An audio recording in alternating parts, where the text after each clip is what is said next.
Welcome to the winter edition of the Recharge Zone podcast. This is your host, Brent Doty. I'm joined here with Ann-Margaret Gonzalez and our special guest today, Jim Winterle from the modeling group. Jim is a director under Aquifer Management Services, and he heads up a team of individuals who collectively help model the aquifer. So today we'll be learning all about what a model is and what it's used for and what the future holds in our modeling program. So to start out, Jim, can you tell us a little bit about yourself and your role here at the Edwards Aquifer Authority and what led you to get into modeling and aquifer modeling? Sure, Brent. I've always kind of been interested in geology, but didn't want to work at a mine or oil production. So I found the field of hydrology and got my degree at master's and bachelor's in hydrology at University of Arizona. Then I spent my first job out of there was in Texas at Southwest Research Institute, where I spent about 15 years modeling for safe nuclear waste disposal. And we got into all sorts of complex models in that kind of field. But I started really wanting to work on a local job that benefited the community and found the Edwards Aquifer to be the kind of place I was interested in. And they had an opening 9 years ago at just the right time. So I fell into that spot perfectly, and I feel like we came into the program that kind of needed a little life put into it, and we were able to take it with our team and accomplish a lot and get it going in a really good direction, I think. So what is modeling? I mean, I know it's more complex than this, but it's essentially like computer modeling, putting data in to get like a depiction of something, right? Right. Yeah. So, a model is just a representation of something. A fashion model represents the clothes they're wearing. A model airplane is a representation of an airplane. Well, these are computer simulations, or it could be simple as a basic equation that represents some physical process, where that if you know your inputs, you can predict an output. So in our case, we know, or we can estimate, how much recharge and pumping goes on in the aquifer. And based on those inputs, we would like to be able to simulate an output, which is the spring flows at Comal and San Marcos Springs, and perhaps water levels at the index wells. So you construct these computer models to be able to simulate that. So basically, if I could try to describe how it works, it's just a numerical grid. If you just look at a network of square cells about a quarter mile by a quarter mile each that cover the whole Central Texas region from just south of Austin all the way out into Kinney County past Uvalde. There's about 400,000 different computational cells in the model. Wow. Each one of those gets represented by some property. You tell them, the computer, well, how thick is each layer? How much water can it store for a given amount of pressure that it's under? And how easy or how hard is it for water to flow through there? We call that hydraulic conductivity. So you specify those, and you, a little bit by trial and error and a little bit by expert judgment and data, you adjust those properties. And then you've also got data that's been collected for the last going on 80 years now for pumping and recharge to the aquifer. We can put those in as inputs. And we go through a process called calibration, where you adjust those fixed properties, storage and conductivity and a few other things. And you manipulate those until your recharge and pumping inputs result in a computer simulation that matches what was observed in terms of the spring flows and water levels. So basically, you're taking a historical data set and you're making your model match that. So we're on the cusp of celebrating our 25th anniversary at the EAA. So the EAA's models, like, how are they developed? Do we have like field techs that go out and collect these data sets? And what kind of data sets do you all collect to calibrate the models? Yeah, for the model, you need observations that you're trying to match. And those are water levels at over 1,000 wells throughout the region. We have observations of water levels, and that's thanks to the data collection program going back way before the EAA, the U.S. Geological Survey, Texas Water Development Board, but EAA itself, since its foundation, has a great data collection program that make it possible. Because you don't have good data, you can't have a good model. Basically, if you have garbage coming in, you're going to get garbage coming out. Yeah. So with these models, it all comes down to the quality of the data that you put in there. Is that right, Jim? That's right. And then there's also the skill of the model that kind of you're almost sculpting a set of properties based on a lot of judgment and data and observations to try to get it to predict.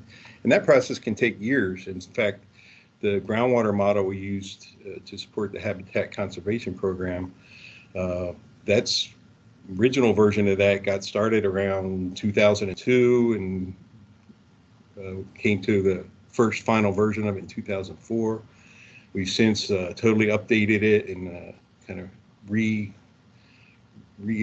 some of the properties and how things are set up there. But largely it's just very similar to the original model, but we find it's a little bit better at predicting. And since 2004, we obviously have another decade or more of data that we can run the model forward and see how well it's matching. And as I was mentioning to you earlier, Brent, this model actually does a pretty good job. It generally, we're predicting average monthly flow rates, so we're not like trying to say what the flow is any given second, but as far as predicting the average monthly flow rates at the springs and the water levels during the month, it does a really good job, I think. And it's been reviewed. We had the National Academy of Sciences had an expert panel review it, and they found that the model was suitable for what we're using it for. And I can talk a little bit more about what we use it for. We've also had our own local experts involved in helping to review and give feedback. So we don't want to make sure, because we're a small shop, the modeling team is just 4 people, and we want to make sure that if we start off on a wrong path, we'd like to identify that early. And having a lot of different outside collaborations and expert reviews, I think really keeps us in the right direction, and also it makes our model a lot more transparent and defensible because it's been presented to not just all these experts, but also throughout the process, the stakeholders in the Habitat Conservation Program have been.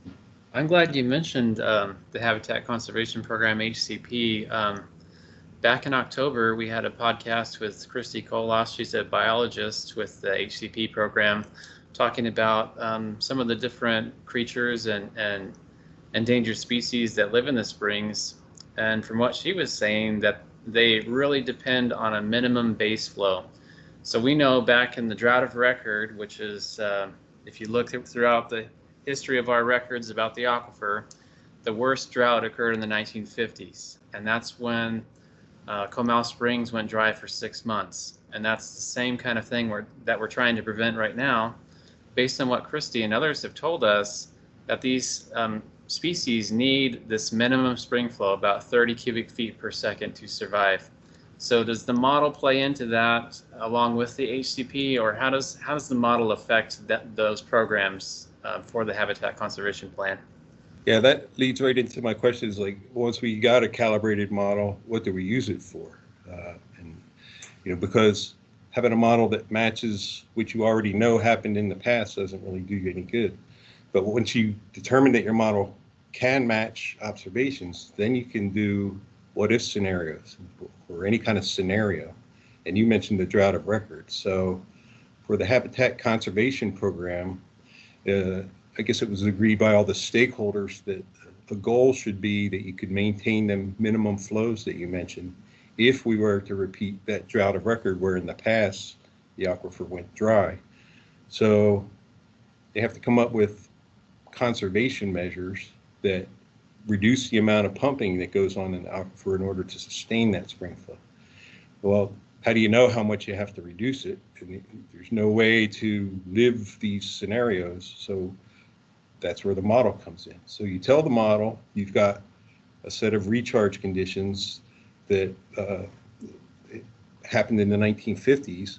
But instead of pumping like you did in the 50s, you say, what if everybody who has a permit to pump can pump their full allocated amount? And that's like 472,000 acre feet of water per year.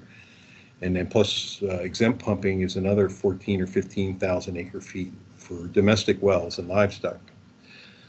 So if you're pumping that much water, which is way more than was pumped in the 50s, and your spring went dry in the 50s, it's going to go dry. So now you can start thinking about what are your conservation measures? Well, the one most people are familiar with is the stage 1 through 5. As the water levels go below certain things, you got to stop watering your lawn every day, and the restrictions get increasingly more severe. So by the time, if we've never been in stage 5, but if we ever did, that's a full 44% cutback permit holders would have to reduce their pumping by. So the model was used to it was the catalyst for the critical period management that we rely on now for our jurisdiction and our region. Right. So that's the Habitat Conservation Program had 2 phases. One was just to get the initial permit to protect the endangered species, called an incidental take permit. That may be a little technical for what some people care, but basically it prevents the federal government from intervening on our use of the aquifer water, as long as we have an agreement with them that we're going to manage it in a certain way that preserves those spring flows because of the endangered species. So in addition to those conservation measures, the stage 1 through 5 restrictions, we also have something called voluntary irrigation suspension program, where it's purely voluntary. Farmers or growers will enroll in the program, and if a certain trigger level is met during a drought, which I think is the index well being below 635 feet on October 1st, then the next year they would give up the amount of agreed water in exchange for a payment. So, it's a win-win for the people who enroll in it, because they can get paid for the water that they're not using it, but then the aquifer also gets preserve those spring flows, because you can imagine how valuable Comal Springs is to those people who are in that community, not just to the endangered species, but there's a whole economy built around the springs, and the downstream users also rely on that. So now, Jim, is it true that the model kind of helps dictate how much water is leased in order to protect that minimum spring flow? Like, how do they obtain that final number that they need? So the agreed thing in the Habitat Conservation Program was based on some biological science and more or less expert judgment that 30 CFS, cubic feet per second, of water needs to be maintained at Comal Springs to keep that habitat from dying out. And at 45 cubic feet per second at San Marcos Springs, and that's where you got the Texas wild rice and a few other species that rely on that water. So in the model, what we'll do is rerun it. And so at the beginning of the HCP program, when we ran this scenario with all the pumping and the conservation measures, the model didn't quite say it would stay at 30 CFS during that minimum flow during the worst part of the drought. And it actually came down at like 29 cubic feet per second. But so one of the exercises we did is, well, how much extra voluntary irrigation suspension would we need to get it right at that 30 and, keep all the boxes checked on our permit? And so because of the modeling effort, we identified that we need to enroll an additional 1,795 acre feet into that program, which they have done. And so that's now the new VSBO standard, and that's based on the model. That's incredibly precise. So if you were working with the model, could you look at the historical data and plug it in? If you were trying to get today's readings, how close would the model get to what the springs are flowing at today and what J17 is at today? If you plugged in data to look at today specifically, how accurate would it be? Well, we did what we call a verification process. We calibrated the model up through 2012, and then we held back 5 years of data to run the model forward and see how well it matched.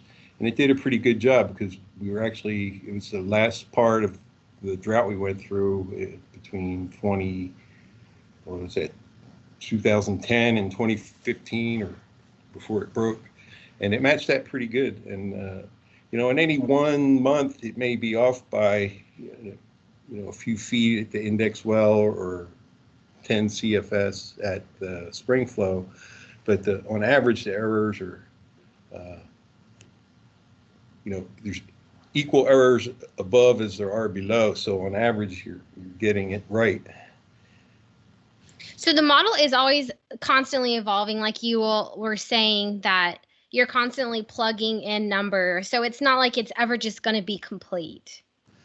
Well, we can say that we've demonstrated to satisfaction of all these expert review panels and the National Academy and the Fish and Wildlife Service that our program is effective. So yes, unless something comes out to cast that into doubt, we don't really need to keep running that same simulation over and over. But we do continue to process the pumping data and the water level data, because eventually somebody's going to want to update and try to make another round of improvements. Get the model as best you can, and the model kind of where you have trouble predicting things, maybe tell you where you got to collect some more data. You collect the more data, you update your conceptual model, and so you make some tweaks, and you run it again. And that can be like a 5-year process to go through all that. So you kind of, when you update your model, you get all the answers that you can as best you can, then you kind of go back into the new phase where you're kind of keep collecting data, keep thinking about it until you learn something new that may be significantly different than your original model. That brings me to my next question, Jim. So the model is based on historical data, and that kind of assumes that we're going to get the same types of weather and climate moving forward. But as we all know, that there's climate change ongoing in the future that causes a great amount of uncertainty, including the duration and length of and severity of droughts, potentially the severity and types of storms that we see. So what is the modeling group doing to incorporate climate science and future predictions? Well, that's actually our next future-looking goal, and we've already started on it. Now that we've gotten through the phase 2 of the Habitat Conservation Program, we're looking toward 2028 when the current the incidental take permit expires. It has to be renewed. So we're hearing from Fish and Wildlife Service that they would want us to have thoroughly considered how future climate effects are before they may give us another 30-year permit, say, for example, to manage the aquifer. They want to know that these conservation measures are still going to be effective into the future. And that future, it more than likely is going to include some climate change. And there's a lot of uncertainties exactly what that change is. It's more certain that it's going to be warmer, but we don't know what humans are going to do to curb their carbon emissions. So we have to look at different scenarios.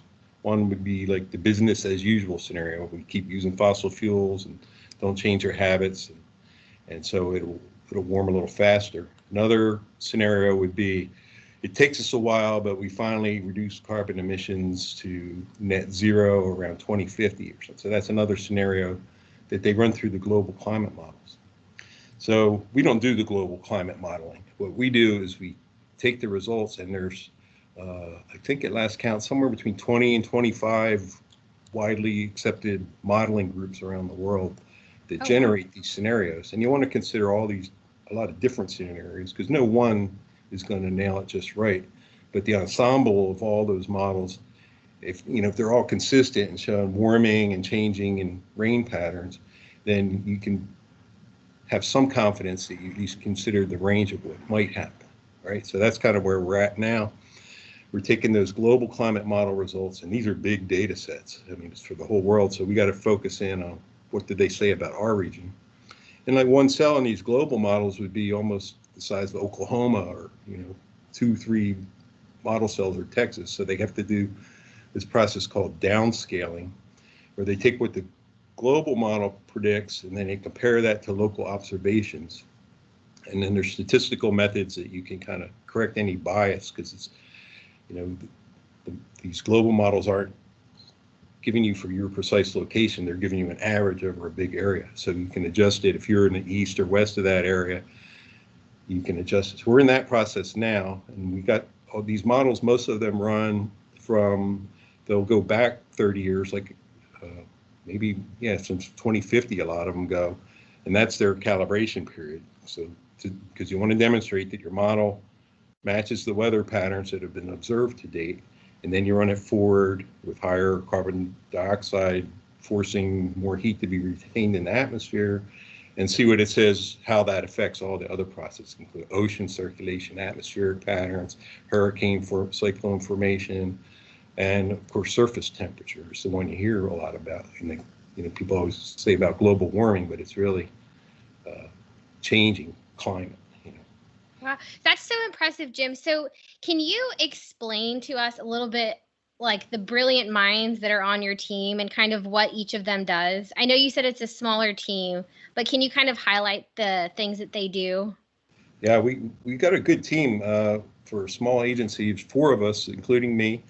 So I'm sort of the director. I kind of have the big picture and try to make sure we have all the resources we need and try to set up collaborations with outside agencies. And then we have an aquifer data analyst named Ned Troshinoff. He's kind of the guy that has his finger on the pulse of all the data that's being collected that could be of use to us. And he pulls it together into a geologic layer model of the aquifer that he's been working on. Really cool 3D expression of the aquifer that shows all the faults and where all the wells are drilled. Wow. And then he also keeps track of all the pumping data. There's all these meter records from the meters team that we have to review and try to convert that into a monthly pumping totals instead of just annual. And then there's the water level observations and the spring flow observation. It's a lot of data for one guy to pull all together. Well, there's a whole data collection team that he's getting it from, and he's got to QA it and put it in the model for me. Then we have 2 senior modelers that are kind of PhD level scientists that are really good at their jobs, is what I can say. Yeah. They have a lot of experience with advanced mathematics, programming for data processing, and then running not just groundwater models, but we also have a set of watershed models. And we're also looking into some new things. A lot of people hear nowadays about machine learning or artificial intelligence or deep learning. There's a lot of phrases for basically the same thing, is where there's these algorithms where if you have any kind of process that has inputs and outputs, you can use these algorithms to try to figure out how you can predict by just the computer just searches for statistical correlations between inputs and outputs. So you can feed it all your weather data and use it to estimate, based on how much it rained or what, number of sunny days or Wow. temperature, humidity, things like that. You feed it all in, and we're having some success. There's actually been one journal paper published by Hakan earlier this year that it was a start in that direction. We're predicting evaporation rates, which is an important input to us when we're trying to see how recharge might change in the future. So we're looking at these machine learning methods to kind of, if we can get them to be able to predict spring flows or water levels, which, like I said, the results are encouraging so far, but we're just beginning. Then you can give it the input from the climate models, saying, well, here's how the temperature things change. How does that affect recharge? So that's one thing we're looking at. And we're also using physical watershed models that can be used to calculate recharge. So those are more like actually modeling the process using the equations for infiltration. If it rains harder than the ground can infiltrate, then you get runoff. Then you get runoff becomes a stream flow. The stream flow goes into aquifer. So we're actually physically modeling those processes in a computer, similar to how the groundwater model works, but it's all surface process based. So we also can calibrate those for the past and then run those into the future using climate inputs, and that we're still in the early stage of that, but we're making good progress. So we hope to say that how, as I was telling earlier, we're trying to protect the aquifer to a repeat of these drought of record conditions. So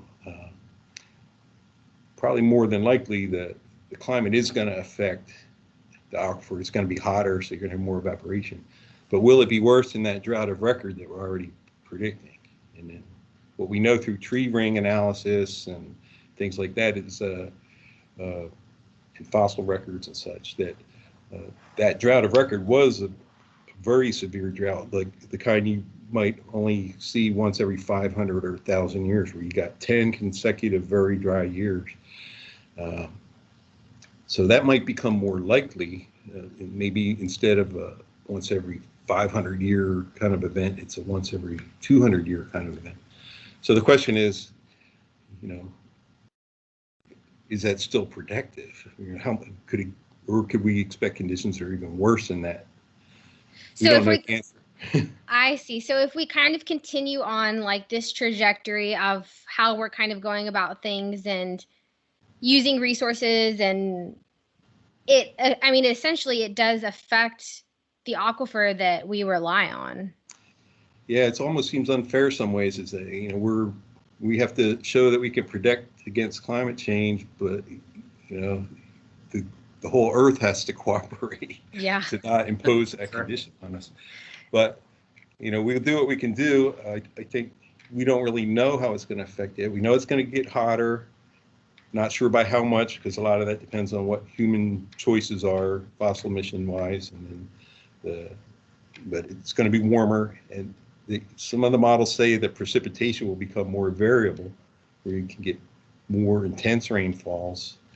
That could actually be good for recharge, because more intense rain gives you more runoff onto your recharge.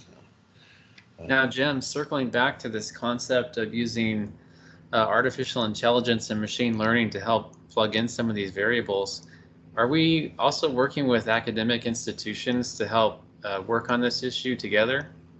Oh yeah, we've partnered with there's a couple agencies. The University of Texas at San Antonio has got some good talent there, and partnering with us, we developed this collaboration where they, as a research institution, can apply for federal grants, but they need a problem to work on to show the grant givers that it's an important problem to society. Well, what's more important than water supply for a region as big as ours? So we partner with them, giving them our data, and our problem statement is that we need to know how climate's going to affect us. And so they actually have received a grant from another agency that we collaborate with. It's the South Central Climate Adaptation Science Center, which is run by the U.S. Geological Survey in cooperation with the University of Oklahoma and some Indian native tribes, and some other stakeholders are involved in that. But anyway, they have grant money to give away, and UTSA was just recently, last week, got notice that the proposal that they jointly developed with us is being funded for $298,000 over a 2-year period, which that'll fund a couple of PhD students. And hey, congratulations! Yeah. And so that these. It's a way to get extra mileage. So none of that money comes to us, the Aquifer Authority, but it's going to a university supporting local students to get their education and work on a problem that is important to our local community. So that's exactly the kind of collaborations we want to support. And I feel good that we're kind of having some success in that. And I think there's we have other collaborations where we get free advice with with federal agencies and outside expert review panels. So it's kind of like that ripple effect. It's like you're doing this work and you're collaborating with these universities or these agencies outside of the EAA to kind of do that ripple effect to get people all on the same page, all working towards like inspiring the next generation to maybe do something with this information, or continuing on kind of that legacy of what do we do next? How do we help the aquifer? Yeah, it's really win-win. We're supporting the community by helping them to get these federal grants that support the students here in Texas that are going to UTSA. We have an internship program with not just UTSA, but any college who wants to apply for that. So we have a modeling intern pretty much every semester that we support. And right now that is with UTSA, but we've collaborated with Trinity University students, St. Mary's University students, and lots of others over the years. So I think it's important that these problems that we're trying to solve, have an opportunity for members of our community to participate and learn from it and benefit from it. Yeah, Jim, that's a great point. And I've truly enjoyed our conversation so far, helping us and others understand what these models do and how they benefit the aquifer. As I understand it, Jim, that you're on the cusp of retirement here. And I'd like to give you a few minutes here if you want to talk about what that means to you and how this program has been part of your career and what it means to you. Yeah, I've had a pretty interesting career, from everything from doing research up on the Greenland ice sheet to, going in underground tunnels beneath the Nevada test site. But I'd say the most rewarding has been here because I feel like I mentioned earlier, it's a local problem. It benefits the people in my community, our community, and you can see the results. So we came in, we kind of had a modeling program that relied on outside consultants to do a lot of the work, but now we got some really bright people who were collaborating with outside agencies, but we have the capability to do that work and have it be a source for other people to get grant funding so that they can help us support our work. So I feel like that's probably one of the most rewarding aspects of the career I've had. And so you'll still have me around at least to January, and I'll always be available for any sort of free advice you guys want. So that's a beautiful thing, I would say. And thanks to all that you've done, because essentially what you're saying is we kind of started maybe in a semi-decent spot with modeling, but since you've been there in the inception of the modeling team and the growth of it, you've seen it evolve and grow to something bigger than what probably they thought it was going to start out to be, correct? Well, I don't know about bigger, but better, I hope. Yeah. In terms of our in-house capability. Like our original groundwater model, we paid U.S. Geological Survey to build that for us, and we just sort of, fed them the data and gave them feedback where we could. And that gets to be a pretty expensive endeavor when you're paying outside consultants. But I feel like we've developed that capability and the confidence to do that ourselves, and to have people know that we're not just a small shop. We have experts that are being published in scientific journals and they're recognized around the academic community too. Well, Jim, I want to congratulate you on a terrific career and having helped build this legacy with this model and other information that's going to help us not only right now, but in the future as we plan for this system. And thank you so much for joining us today on the Recharge Zone podcast. And we're so grateful that you were able to come today. Thanks, Ann-Margaret. Thanks, Brent. Thanks. All right, y'all. Well, we thank you for tuning in to this episode of the Recharge Zone podcast. And we appreciate all of our listeners that have tuned in to our first season of the official podcast for the Edwards Aquifer Authority. Happy holidays, y'all, and stay tuned for Season 2 of the Recharge Zone podcast, set to air in January 2021.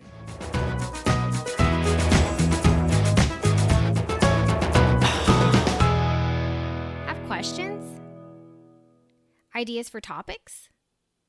Or things you want to learn more about?